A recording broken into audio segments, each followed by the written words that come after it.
All right. So yesterday, when we were working on our author study and our readers workshop, what was the point that we were trying to get across? What was the work that we did yesterday? Somebody just shout this out for me. Persuasion. Persuasion, yes. Right. Yesterday, we focused mainly on an author's purpose to persuade his readers. Today, we're going to be working on a different focus, and this focus today is going to be to inform. Okay, so I want everybody to go in the chat. We're going to waterfall this. Type out a response. What does it mean to inform somebody? The chat is disabled. Chat is disabled. Let me fix that. I got it. You got it? Okay. So everybody put it in the chat. Don't hit enter yet. I want everybody to get a chance to type out their answer before we release. Hey, what's the question? What does it mean to inform somebody? Thumbs up on screen so I know when you guys are ready. Maddie's ready. Ryder's ready. Shaya's ready. I'm going to need to see 31 responses. Adrielle and Kayla are ready.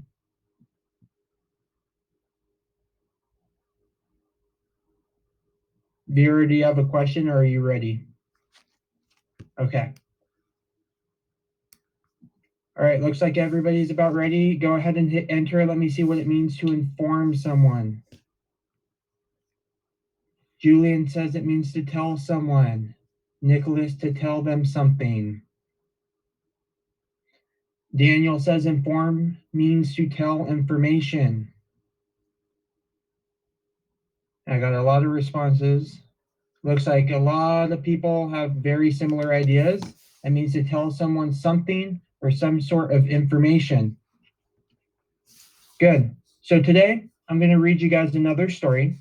And what we're going to be focusing on today, what I want you guys to be thinking about, is how the author tries to inform its readers, which is going to be us as we read it.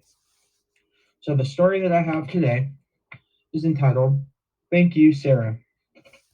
And it's about the woman who saved Thanksgiving. As I read to you guys, I want you guys to think about what the author is doing to help inform you guys and what they're informing you of. You think you know everything about Thanksgiving, don't you? How the Native Americans saved the Pilgrims from starving.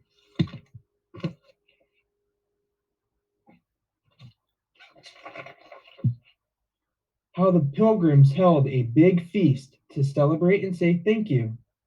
Turkey, pumpkin pie, cranberries, the works. Well, listen up. I have a news flash. We almost lost Thanksgiving.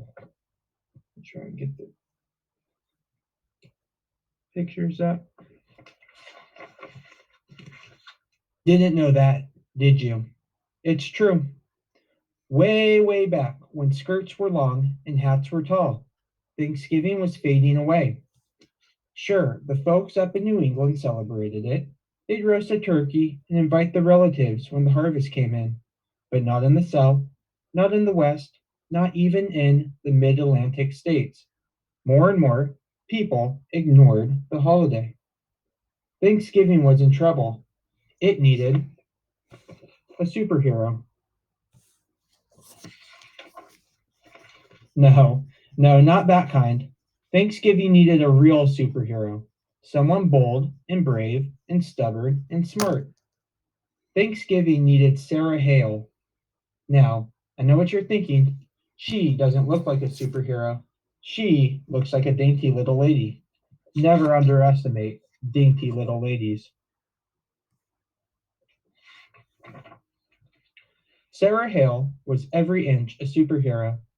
Not only did she fight for Thanksgiving, she fought for playgrounds for kids, schools for girls, and historical monuments for everyone. She argued against spanking, pie for breakfast, dull stories, corsets and bloomers and bustles, and very serious things like slavery.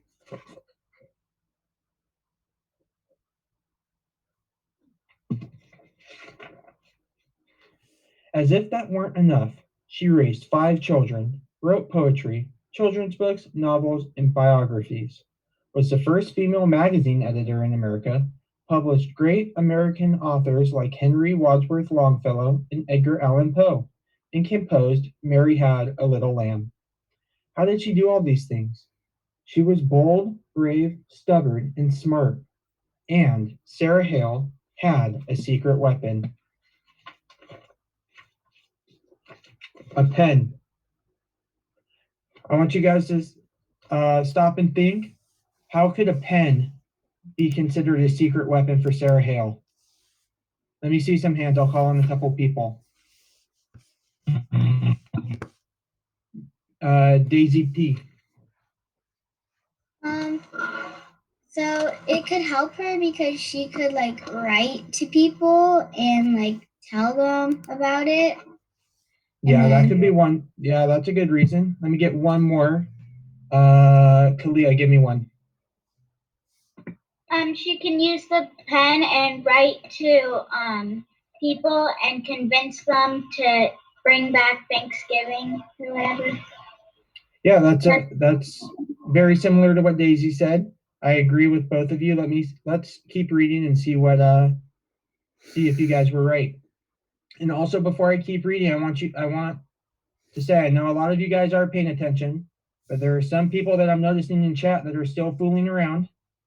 I need you guys to focus and pay attention, because when it comes to the work afterwards, if you're not listening and you're fooling around with the people sitting next to you, then you're not going to be able to know what to do. So let's keep reading. Let's focus. When Sarah saw something she didn't like, she picked up her pen and wrote about it. She wrote letters. She wrote articles. She wrote and wrote and wrote and wrote until she persuaded people to make the world a better place. Nothing stopped Sarah. Sarah Hale loved Thanksgiving. She wanted the whole country to celebrate it on the same day. When folks started to ignore Thanksgiving, well, that just curdled her gravy. She picked up her pen. Sarah wrote letters, thousands of letters, asking politicians to make Thanksgiving a national holiday. She wrote magazine articles asking her readers for help.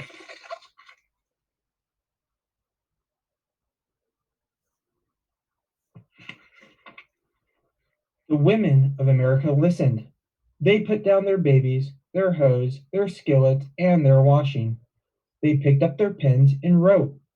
When the letters arrived, the politicians listened too. One by one, the states officially made Thanksgiving a holiday, but that wasn't good enough. Sarah Hale wanted the whole country to celebrate together, like a family. She went to the top. What does it mean that when the author wrote that she went to the top? Who'd she go to? Angel. She went to the president's place, like where the president is, where he works. Yeah. Sarah wrote to the president himself, Zachary Taylor. He refused. Did that stop Sarah? No. She waited for the next election and wrote to the new president, Millard Fillmore. He said no too. Did that stop Sarah? No. She was bold, brave, stubborn, and smart. Sarah wrote to the next president, Franklin Pierce. Wouldn't a national holiday, or wouldn't a national day of Thanksgiving be wonderful? No, Pierce grumped. Think about that you're president for 4 years at a time, and she wrote for 3 presidents. If you're president for 4 years and she wrote 3 different presidents, how many years was she trying to get this done? 12 years. But wait, it doesn't even stop there. Sarah penned an elegant letter to President James Buchanan. She gave all the reasons why America would be better off if everyone gathered on the 4th Thursday in November to give thanks. President Buchanan disagreed. He had other things on his mind. So she's now up to 4 different presidents that she's tried. And then that's President Buchanan. Can you guys read? I can't tell if you guys can see the lighting. What are some of the things on his mind that he's having to deal with? Shout them out. Union, No Yeah. slavery. no slavery, State rights. Right. Yeah, states' rights. So we're about at the point about with the Civil War. So he had a lot of other things going on. So he wasn't really focused on making Thanksgiving a holiday. Sarah felt like the stuffing had been kicked out of her. Everything was going wrong. America was at war, the North against the South. States that had promised to celebrate Thanksgiving changed their mind. The country was falling apart. It was a bleak and scary time.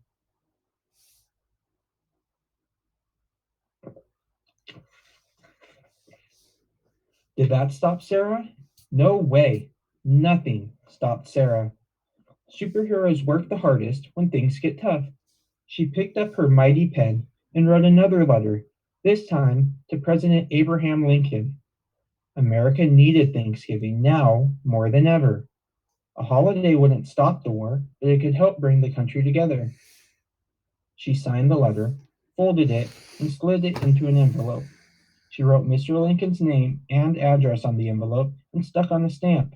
She mailed the letter. She waited and she waited.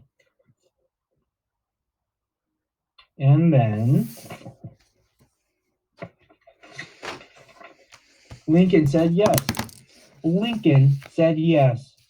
In 1863, President Lincoln made Thanksgiving a national holiday, a day for all Americans to give thanks together.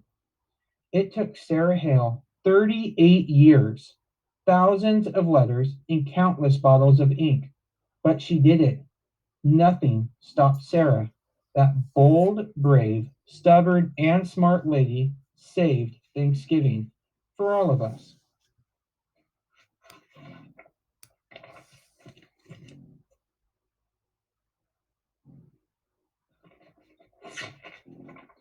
Thank you, Sarah.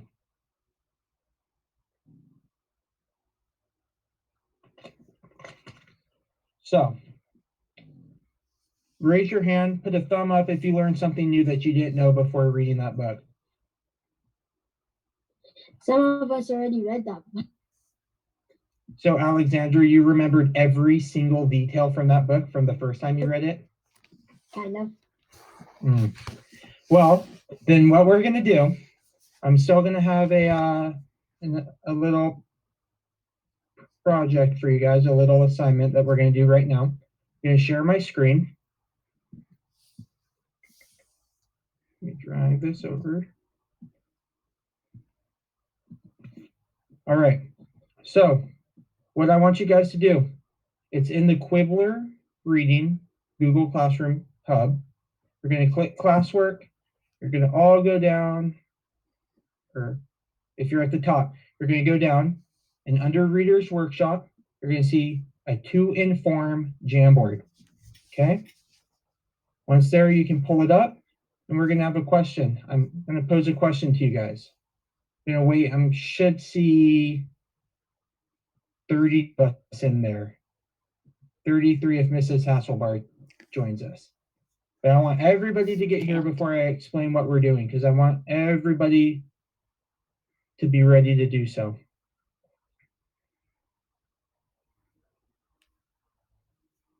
Okay, you guys are flying in. I like it. Just saying, it says you only for us. So you guys can't Just edit. click the share. Yeah. They should be able to. Yeah, I thought we set it up that way. Uh-huh.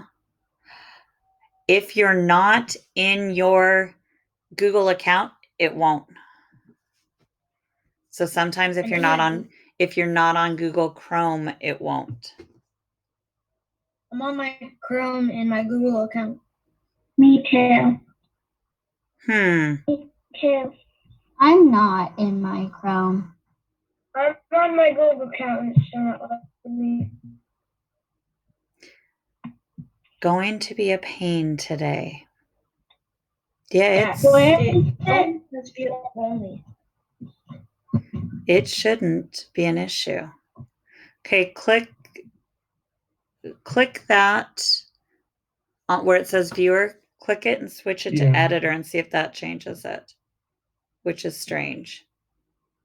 And when you do it, just everyone reload. Okay, Are you guys able reload to it. edit it now? I Yeah, relaunch can't it. do it. It doesn't allow. It doesn't allow me to. I can. It works for me. Okay, so we just changed permission, so you want to reload. Yeah, reload, because now everybody's beginning to get in there. So looks like we're getting all in here.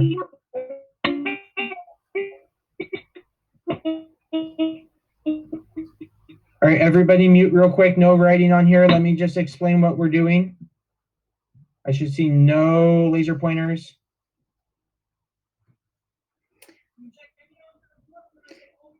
If we need to, Who's then we'll green? click on the dots. Just click on the dots. you. They should be able to the whole time reading the story. Okay. So we've done a few Jamboards before. If you guys remember on the left side where this big tab is, I want everybody, when it's time, not yet, we're going to all create a sticky note. Okay?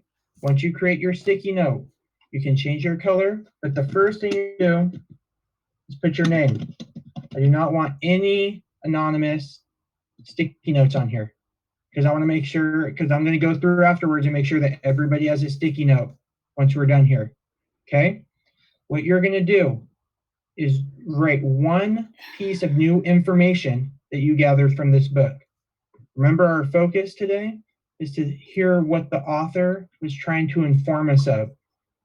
Okay? Mr. Willis, Yeah. this is Alexander. I need to have my video off because when I'm on a different app on the iPad, it turns my video off. That's fine, as long as I see a sticky note from you.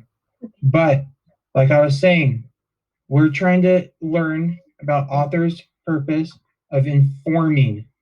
Okay?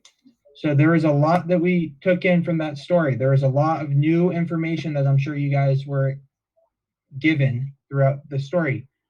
So I want one piece. We are not writing. Please go back and erase that. Everybody can make a sticky note, put your name on first, and then move it to somewhere where we can read it, and we're going to go over it together. So everybody can make their sticky note now, put your name, and give me one new piece of information you gathered from the book. Give you a couple minutes. This is Jack. Yeah. I can't edit. It says view only. So Jack, go out of it and go back in. Okay. This is Bennett. How much years did it take for her to get Thanksgiving? 37? 38. I'm seeing some different. Well, I see 3 sticky notes now, and the 3 sticky notes say 3 different years. So let's go back in the text. Let me find the page and read you the page.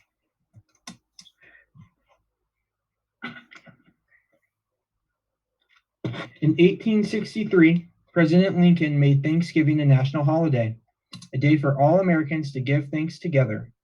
It took Sarah Hale 38 years, thousands of letters, and countless bottles of ink, but she did it.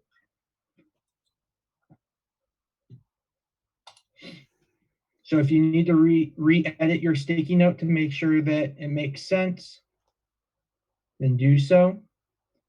We have 30 people in the Jamboard. So we should have 30 sticky notes, 29 sticky notes, because I'm not going to do it now. Whoever's touching my please stop.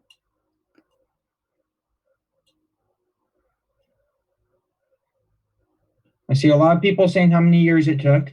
There's other information that we gathered from the text. What are some of the other things? If you guys want to do 2 sticky notes, you can do 2 sticky notes as well. Let's get a bunch of information in here. Ashton, it does not need to be that big. Please make your sticky notes smaller.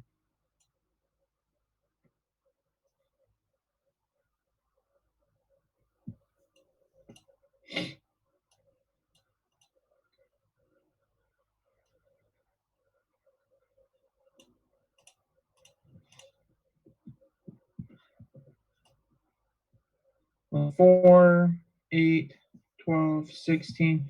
So I'm only at about half sticky notes.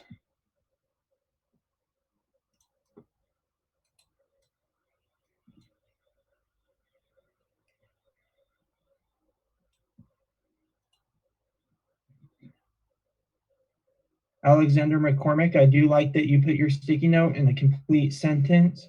What was another thing that you learned from the text, from the book, Alex McCormick, other than that it took 38 years?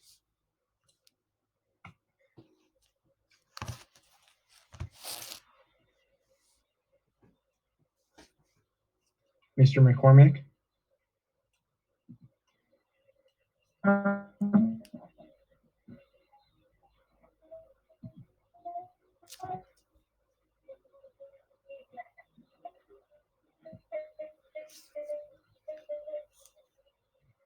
You want me to come back to you? Let's not highlight, please.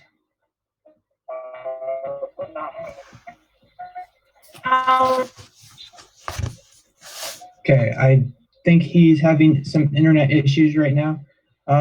Jacoby, you said the same thing as Mr. McCormick. What was something else that you took away from it? I'm gonna have to go through and see who that was. I've asked many times. I'm gonna bust. Jacoby, is there something else that you took away from the book we just read?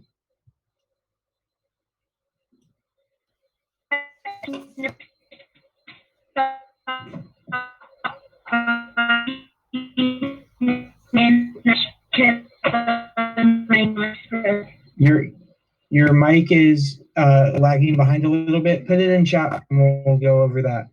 Is there anybody that learned anything other than the fact that it took 38 years? I want to hear a couple fresh ideas. Just shout them out. She persevered. Okay, was that what the author was trying to inform us of, or is that just an observation that you had? An observation. I got one. Well, first, let's focus on the perseverance. Yes, I agree. She definitely persevered. Having to write thousands of letters to multiple different presidents and nobody was listening to her at first, I do agree that she had to persevere a lot to ensure that Thanksgiving became a national holiday. When you get information in a text, when an author is trying to inform you of something, a lot of the time what they're doing is providing you with facts or statistics that a lot of people wouldn't be aware of. And that's so, yeah, she did persevere. However, it wasn't necessarily. Who's doing this? Guys, Why are people making theirs so big? I don't know. I'm trying to fix it and they keep making it bigger. That's Ryder. everybody hands off, hands off. Someone keeps Stop moving touching the sticky mine. notes. Everybody stop. Hands up. Nobody should be moving a sticky note now. Mr. Willis, Yes. I think one that is that that Thanksgiving was such a not complicated but argumental topic. Yeah, I think the word you're looking for is controversial. Yeah, a lot of people didn't really acknowledge it as a holiday. So that information is something new to you and something that the author is really trying to get across throughout the book, and something that Sarah Hill fought against. Yeah. I think it's a note that says it took 388 years and 38 years. Say that one more time. I thought it was looking at 388 years. Well, I think that was a typo. But yeah, good work. I'm going to go back, organize, make sure that everybody has a sticky note. Looks like we have. No, we are not. We are not highlighting. I've asked multitude of times. If we keep doing this, then we're not going to be able to use Jamboard as a resource anymore. Because if you guys keep continuing like this and playing around on it as opposed to actually the content, then we're not going to be able to use this as a resource. So I'm going to go through, I'm going to see who is highlighting, but as you guys go through other texts, as you guys continue to read your books and your reader's workshops, independent reading, think about it through the scope of what is the author trying to inform you of? Is there something that the author is trying to do to help give you new information? Okay, so I'm going to stop sharing my screen and pass it back over to Ms. Hasselbar.